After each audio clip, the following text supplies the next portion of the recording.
മാപ്പിളപ്പാട്ട് എന്ന് പറയുന്ന അതിന്റെ ബ്യൂട്ടി, അതിന്റെ ഇൻഹറന്റ് ബ്യൂട്ടി അത് ശരിക്ക് മോൾക്ക് കൊണ്ടുവരാൻ പറ്റിയിട്ടുണ്ട്. വോയിസ് നന്നായിട്ട് അതുമായിട്ട് ജെല്ല് ചെയ്യുന്നുണ്ട്. അതെ. ഇത്തരം താങ്ക് യു സോ പാട്ടുകളില് മോളുടെ വോയിസ് വളരെ നന്നായിരിക്കും.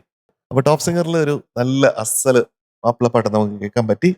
അത് നല്ല രീതിയിൽ അവതരിപ്പിച്ചു.